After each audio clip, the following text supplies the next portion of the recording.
There's a large fragment concerning Phaedrus's first class after he gave that assignment on what is quality in thought and statement.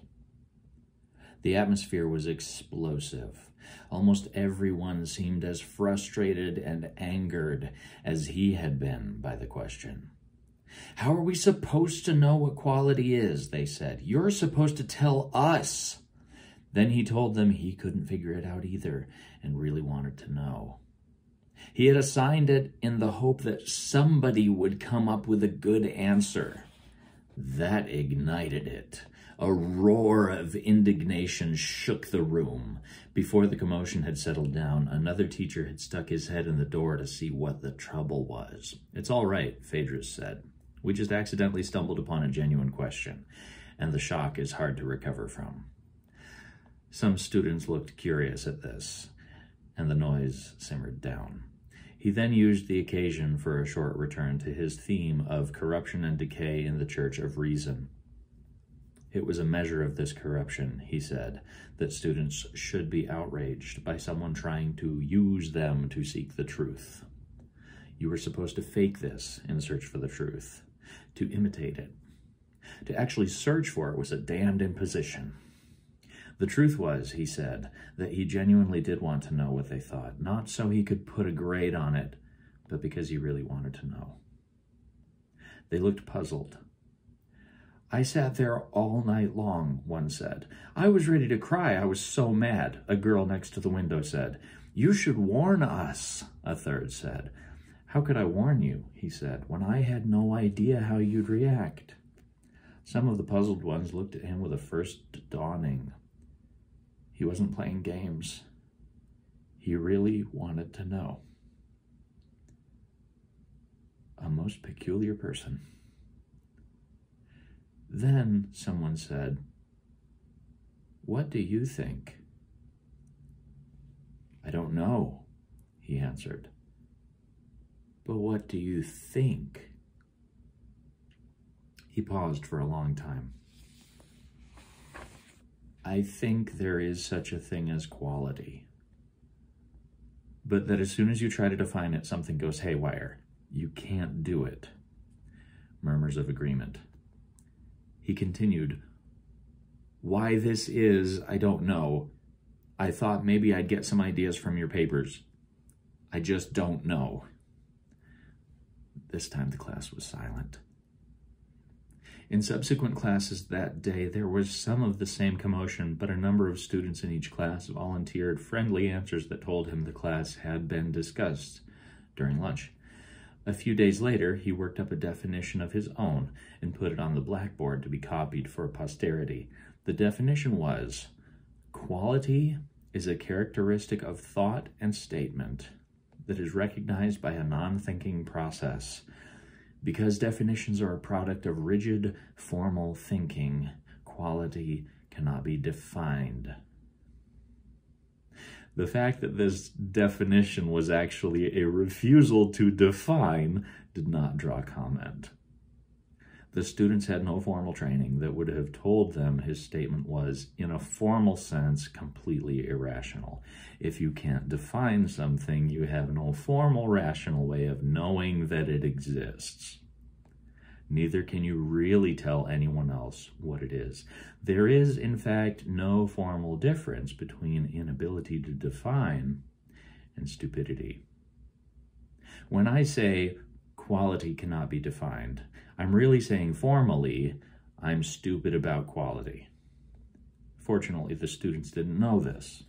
If they'd come up with these objections, he wouldn't have been able to answer them at the time. But then, below the definition on the blackboard, he wrote, "But even though quality cannot be defined, you know what quality is." And the storm started all over again. "Oh, no, we don't." "Oh, yes, you do." "Oh, no, we don't." "Oh, yes, you do," he said, and he had some material ready to demonstrate it to them. He had selected 2 examples of student composition. The first was a rambling, disconnected thing with interesting ideas that never built into anything. The second was a magnificent piece by a student who was mystified himself about why it had come out so well. Phaedrus read both, then asked for a show of hands on who thought the first was best. 2 hands went up. He asked how many liked the second better. 28 hands went up. Whatever it is, he said, that caused the overwhelming majority to raise their hands for the second one is what I mean by quality. So you know what it is. There was a long, reflective silence after this, and he just let it last. This was just intellectually outrageous, and he knew it. He wasn't teaching anymore. He was indoctrinating. He had erected an imaginary entity, defined it as incapable of definition, told the students over their own protests that they knew what it was, and demonstrated this by a technique that was as confusing logically as the term itself. He was able to get away with this because logical refutation required more talent than any of the students had. In subsequent days, he continually invited their refutations, but none came. He improvised further. To reinforce the idea that they already knew what quality was, he developed a routine in which he read 4 student papers in class and had everyone rank them in estimated order of quality on a slip of paper. He did the same himself. He collected the slips, tallied them on the blackboard, and averaged the rankings for an overall class opinion. Then he would reveal his own rankings, and this would almost always be close to, if not identical with, the class average. Where there were differences, it was usually because 2 papers were close in quality. At first, the classes were excited by this exercise, but as time went on, they became bored. What he meant by quality was obvious. They obviously knew what it was too, and so they lost interest in listening. Their question now was, all right, we know what quality is. How do we get it? Now, at last, the standard rhetoric texts came into their own. The principles expounded in them were no longer rules to rebel against, not ultimates in themselves, but just techniques, gimmicks, for producing what really counted and stood independently of the techniques. Quality. What had started out as a heresy from traditional rhetoric turned into a beautiful introduction to it. He singled out aspects of quality such as unity, vividness, authority, economy, sensitivity, clarity, emphasis, flow, suspense, brilliance, precision, proportion, depth, and so on. Kept each of these as poorly defined as quality itself, but demonstrated them by the same class reading techniques. He showed how the aspect of quality called unity, the hanging togetherness of a story, could be improved with a technique called an outline. The authority of an argument could be jacked up with a technique called footnotes, which gives authoritative reference. Outlines and footnotes are standard things taught in all freshman composition classes, but now, as devices for improving quality, they had a purpose. And if a student turned in a bunch of dumb references or a sloppy outline that showed he was just fulfilling an assignment by rote, he could be told that while his paper may have fulfilled the letter of the assignment, it obviously didn't fulfill the goal of quality and was therefore worthless. Now, in answer to that eternal student question, how do I do this, that had frustrated him to the point of resignation, he could reply, it doesn't make a bit of difference how you do it, just so it's good. The reluctant student might ask in class, but how do we know what's good? But almost before the question was out of his mouth, he would realize the answer had already been supplied. Some other student would usually tell him, you just see it. If he said, no, I don't, he'd be told, yes, you do. He proved it. The student was finally and completely trapped into making quality judgments for himself. and it was just exactly this and nothing else that taught him to write. Up to now, Phaedrus had been compelled by the academic system to say what he wanted, even though he knew that this forced students to conform to artificial forms that destroyed their own creativity. Students who went along with his rules were then condemned for their inability to be creative or produce a piece of work that reflected their own personal standards of what is good. Now that was over with. By reversing a basic rule that all things which are to be taught must first be defined, he had found a way out of all this. He was pointing to no principle, no rule of good writing, no theory. But he was pointing to something, nevertheless, that was very real, whose reality they couldn't deny.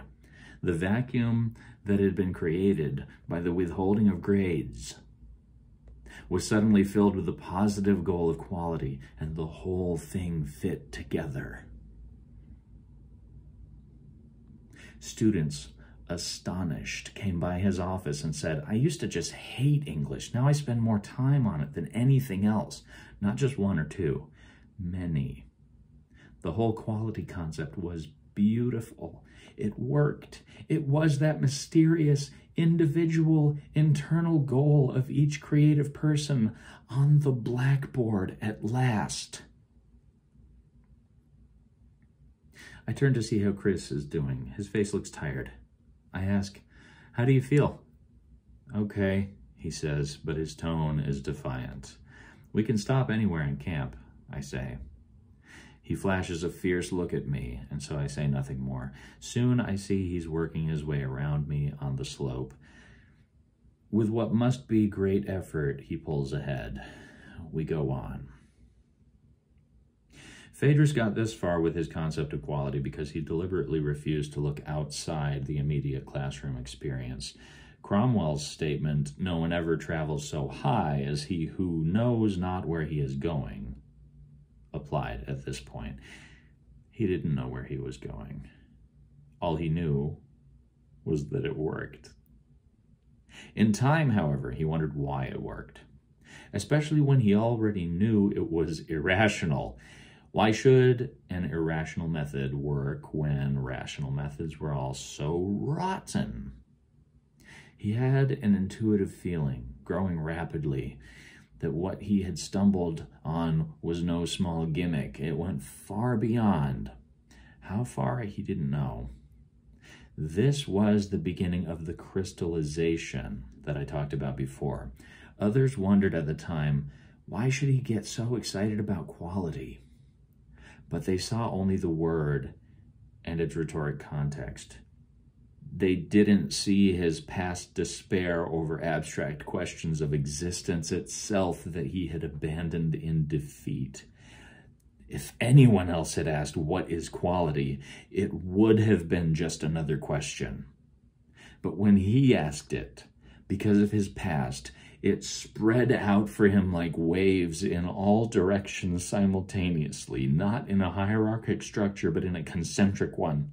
At the center, generating the waves, was quality.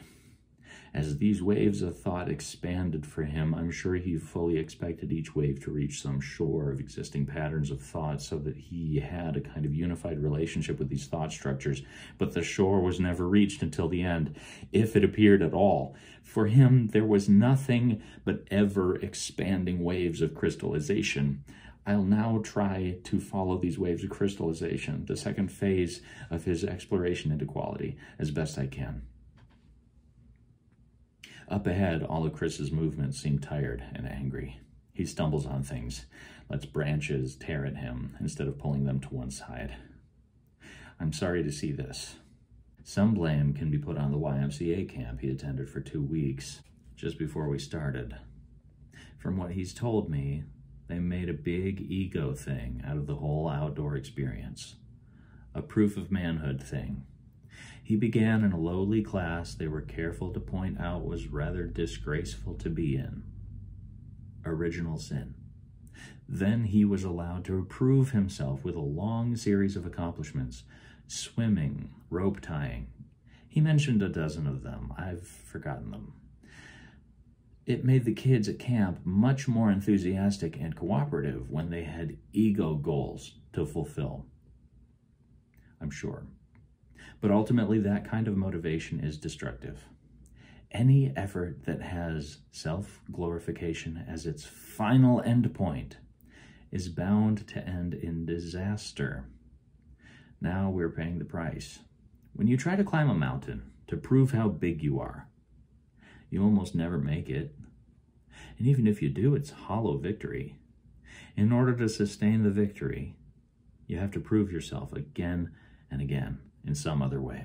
And again and again and again, driven forever to fill a false image, haunted by the fear that the image is not true and someone will find out. That's never the way.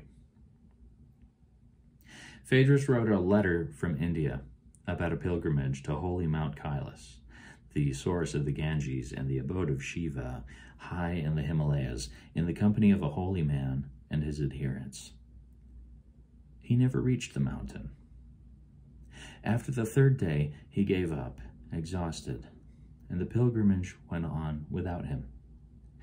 He said he had the physical strength, but that physical strength wasn't enough. He had the intellectual motivation, but that wasn't enough either. He didn't think he'd been arrogant, but thought that he was undertaking the pilgrimage to broaden his experience, to gain understanding for himself. He was trying to use the mountain for his own purposes, and the pilgrimage too. He regarded himself as the fixed entity, not the pilgrimage or the mountain, and thus wasn't ready for it. He speculated that the other pilgrims, the ones who reached the mountain, probably sensed the holiness of the mountain so intensely that each footstep was an act of devotion, an act of submission to this holiness. The holiness of the mountain infused into their own spirits enabled them to endure far more than anything he, with his greater physical strength, could take. To the untrained eye, ego climbing and selfless climbing may appear identical. Both kinds of climbers place one foot in front of the other. Both breathe in and out at the same rate. Both stop when tired. Both go forward when rested. But what a difference! The ego climber is like an instrument that's out of adjustment. He puts his foot down an instant too soon or too late. He's likely to miss a beautiful passage of sunlight through the trees. He goes on when the sloppiness of his step shows he's tired. He rests at odd times. He looks up the trail trying to see what's ahead, even when he knows what's ahead because he just looked a second before. He goes too fast or too slow for the conditions, and when he talks, his talk is forever about somewhere else, something else. He's here, but he's not here. He rejects the here, is unhappy with it, wants to be farther up the trail, but when he gets there, will be just as unhappy because then it will be here. What he's looking for, what he wants, is all around him. But he doesn't want that because it is all around him. Every step's an effort, both physically and spiritually, because he imagines his goal to be external and distant. That seems to be Chris's problem now. That was an excerpt from the end of chapter 17 of Zen and the Art of Motorcycle Maintenance, an inquiry into values. Even though this is more than half of the way into the book, I think that selection gives enough context for you to get the most general sense of what this book is about. This was such a stimulating read. I read it some years back, and I had to take it really slow. It's a heavy book.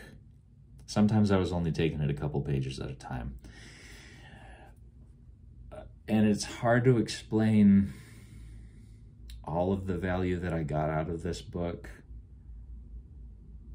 except to say it's worthwhile reading in and of itself for what it's saying. But a big thing that I got from it, and part of the reason I took it in such bite-sized pieces the way that I did, was that it's a read that will spark so many questions that are worth chewing on. So check it out.